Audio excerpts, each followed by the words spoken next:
Bonjour à toutes et à tous, je suis le docteur Alfred Bewenden Sawadogo, docteur en télécommunications, fondateur du groupe Visée Numérique.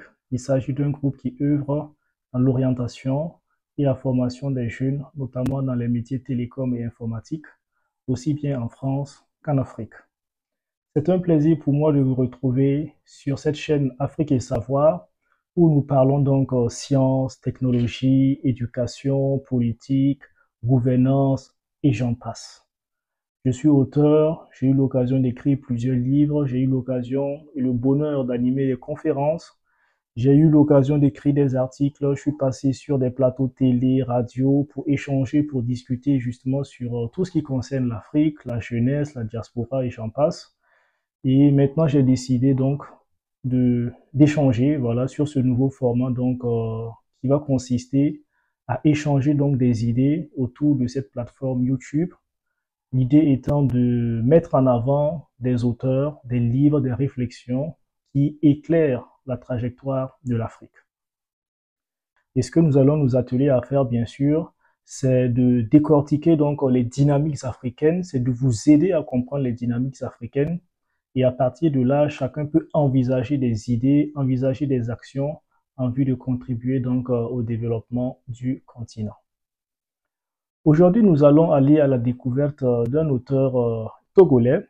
Il a été secrétaire général de l'OUA, il a été premier ministre du Togo et il a publié donc en 2010 aux éditions Gallimard une œuvre intitulée « Lettres ouvertes à l'Afrique cinquantenaire ». Lettres ouvertes à l'Afrique cinquantenaire, c'est une œuvre de Edem Kodjo, qui est écrivain économiste togolais, comme je le disais. Il aussi était donc un homme politique national et international et a occupé donc de hautes fonctions.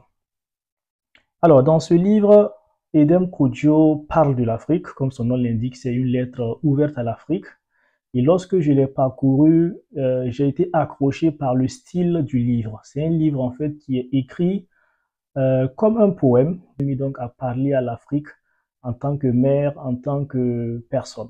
Voilà. Et dans ce magnifique livre, donc Edem Kodjo fait ressortir différentes problématiques de l'Afrique que nous allons voir ensemble ici. Premièrement, Edem Kodjo donc a dénoncé la misère des populations africaines alors que les pays africains sont riches. Les pays ont beaucoup de richesses, beaucoup de potentialités, mais malheureusement, leur population se retrouve donc dans une misère crasse et c'est une situation donc à dénoncer Edem Kodjo. Il montre notamment que le continent est riche en pétrole, en or, en diamants, en zinc, en manganèse et bien d'autres minerais, bien d'autres richesses. Mais il y a le contraste en face, c'est-à-dire que face à cette richesse, nous avons une population qui croupit sous le poids donc de la misère. Et cela crée ce qu'on a appelé l'accumulation des mécontentements et des frustrations. Et cela est de plus en plus insupportable et souligné par l'auteur. Ensuite, Edem Kodjo a parlé de ce que demandent réellement les Africains. Et pour lui, ce que les Africains demandent réellement, c'est de la dignité, c'est de l'éthique, c'est de la considération et de la justice de la part des classes dirigeantes. Voici comment Edem Kodjo a résumé donc les attentes des Africains. Il parle notamment de dignité, d'éthique, de considération et de justice de la part des classes dirigeantes. Il a aussi utilisé une formule qui a résumé très bien donc la situation actuelle. La formule, c'est « les prédateurs du dehors et les insatiables du dedans. Il parle des prédateurs du dehors, c'est-à-dire que les firmes multinationales et autres entreprises qui viennent en Afrique ne viennent pas en Afrique juste pour les beaux yeux de l'Afrique, pour les beaux yeux des Africains. Si ces gens viennent, c'est pour leurs intérêts, ce qui est légitime.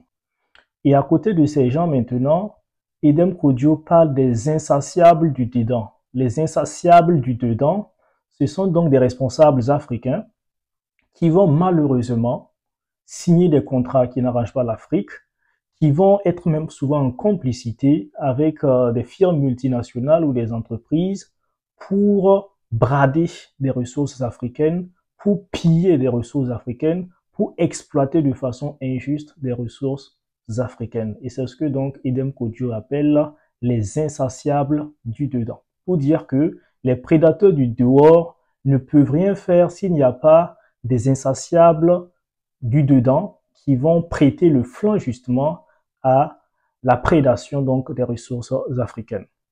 Ce qui est intéressant également, c'est que Edem Kodjo parle du positionnement de l'Afrique sur le plan international. Notamment, Edem Kodjo rappelle que dans la plupart des classements, l'Afrique est à la queue. L'Afrique est en dernière place. Si vous prenez les classements en fonction donc du PIB, en fonction du PIB par habitant, en fonction donc du niveau d'accès à l'eau potable, du niveau d'accès aux services de santé, etc., etc. Dans la plupart de ces classements, vous vous rendrez compte que l'Afrique est en arrière, l'Afrique occupe les derniers rangs. Et Edem Kodjo voudrait que l'Afrique puisse renverser cette tendance. Pour lui, donc, ce n'est pas une fatalité que d'être derrière, que d'occuper les derniers rangs, mais il dit que l'Afrique peut notamment monter également. L'Afrique peut amorcer l'irrésistible ascension, une irrésistible ascension, comme l'a fait la Chine. D'ailleurs, il a repris l'exemple de la Chine et de certains autres pays donc asiatiques qui ont pu, en une cinquantaine d'années, se hisser donc vers les sommets mondiaux. Et aujourd'hui, ces pays sont cités en exemple un peu partout dans le monde. Et ce que l'auteur montre ici, c'est que l'Afrique aussi n'est pas vouée à la pauvreté, n'est pas vouée à occuper les derniers rangs. Mais si nous travaillons comme ces pays l'ont fait, avec une vision, avec une stratégie, avec de l'unité, nous pouvons donc y arriver. Et Edem Kodjo le dit très bien, c'est sur le terrain de l'économie que se déroule la vraie compétition qui oppose les nations. Donc, il trouve que la compétition des nations donc se passe sur le terrain économique. Et au cœur de l'économie, il met en avant l'industrialisation. L'industrialisation, c'est la clé du développement. L'industrialisation, c'est ce qui va permettre de transformer les matières premières en Afrique. Et en faisant donc cette transformation en Afrique, on crée non seulement des emplois pour les jeunes Africains, mais également on crée de la valeur sur le continent. C'est ce qui va augmenter la richesse produite sur le continent. C'est ce qui va permettre le développement donc du continent et cela va se ressentir dans le quotidien des populations. Également, Edem Kodjo pose la question de savoir comment on peut admettre qu'en 10 ans, la production industrielle africaine n'a augmenté que de 1,5%. Il ajoute donc, pourquoi est-ce que le continent africain serait-il le seul à ne pas fabriquer l'essentiel de ses machines-outils et de ses tracteurs? Il montre à quel point le tissu industriel africain n'est pas développé et il prend même l'exemple de l'agriculture où il montre que dans ce 21e siècle, nous sommes toujours en train de cultiver à la daba. Si vous parcourez les villages, vous allez trouver des paysans qui cultivent encore à la daba. Et cela est archaïque. Vu le niveau de développement technologique du monde, il est aberrant que nous soyons toujours en train de cultiver avec des dabas. Et donc, il faut des ressources justement pour relever le défi de l'industrialisation de l'Afrique. Il faut essentiellement deux choses. Il faut des ressources humaines qualifiées, c'est ce que souligne donc Edem Kodjo dans son livre. Il dit clairement qu'il n'y a pas de richesse autre que l'homme. L'homme est la première richesse et donc, si les hommes sont éduqués, ils deviennent les acteurs du développement. Donc ça, c'est un premier point qu'il a souligné. Et deuxième axe fondamental qu'il souligne, c'est l'intégration régionale. L'intégration régionale est un levier puissant également par lequel on peut donc favoriser l'industrialisation de l'Afrique. Ensuite, il a parlé de l'agriculture et il s'est appesanti là-dessus.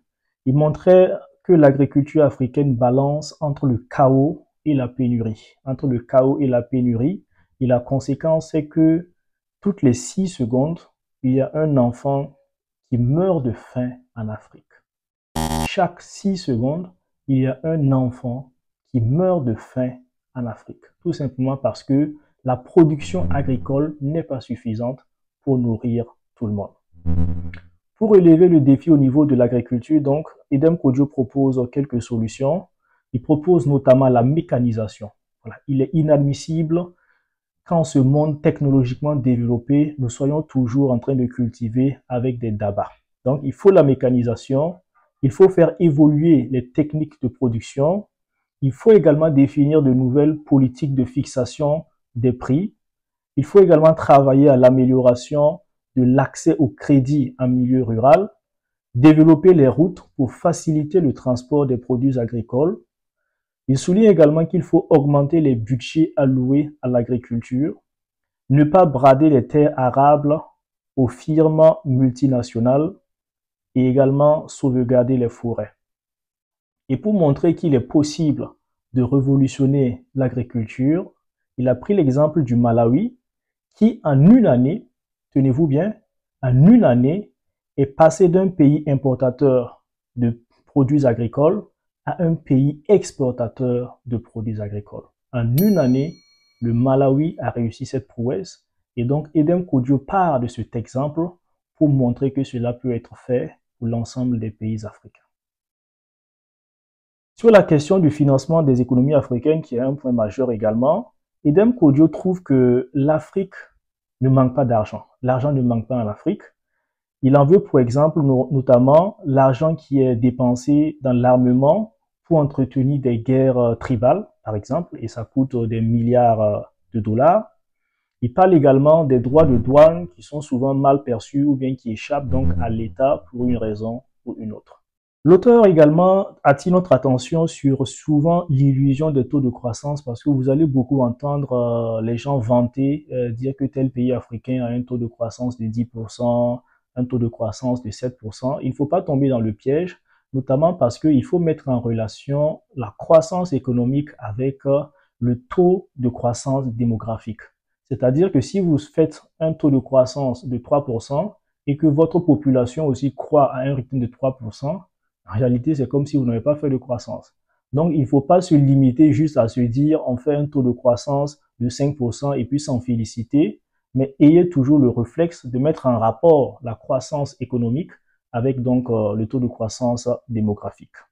Il a aussi abordé un point important qui traite de l'africanité, donc l'identité culturelle africaine. Il trouve que les valeurs et la culture africaine sont des socles sur lesquels on peut se fonder pour bâtir l'Afrique de demain.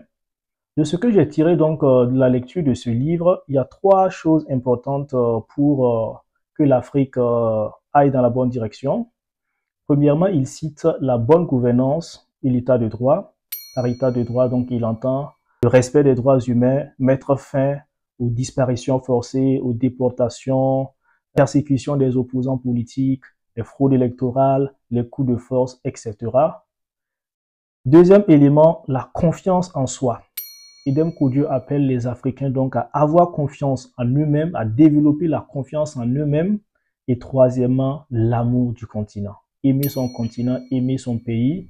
Et pour l'auteur, cela veut dire avoir une haute opinion de son pays, avoir une haute opinion donc de son continent. Et un point qui ne pouvait pas manquer parce qu'il a été secrétaire général de l'OUA, l'Organisation de l'Unité africaine, qui est l'ancêtre de l'Union africaine, c'est donc le point du projet unitaire de l'Afrique. Edem Kodjo pense comme plusieurs panafricanistes qu'il est important, il est urgent, il est nécessaire donc pour la survie des États africains et pour leur puissance, il faut aller vers l'unité africaine. Dans le contexte géopolitique et géostratégique actuel, il est difficile pour les États tels que définis en Afrique de pouvoir prospérer, d'autant plus que même quand on regarde ailleurs, que ce soit l'Union européenne, que ce soit les États-Unis, Dans la géopolitique, en fait, il y a de gros blocs qui se constituent et c'est seulement les gros blocs qui peuvent résister donc aux difficultés qui sont rencontrées. Si on reste en tant que petits États, si on reste en tant que micros-États, il est difficile de pouvoir s'en sortir. Il faut plutôt se regrouper, aller donc vers des projets d'unité. Cela est important aussi sur le plan économique parce que si vous voulez réaliser des économies d'échelle, il faut une certaine taille à un pays, à un marché pour générer donc de l'économie d'échelle. Si on est en deçà de cette taille, on ne peut pas donc être compétitif faute d'économie d'échelle. Il note que l'unité africaine piétine notamment à cause de l'élite. Voilà, l'élite qui est préoccupée par son confort personnel.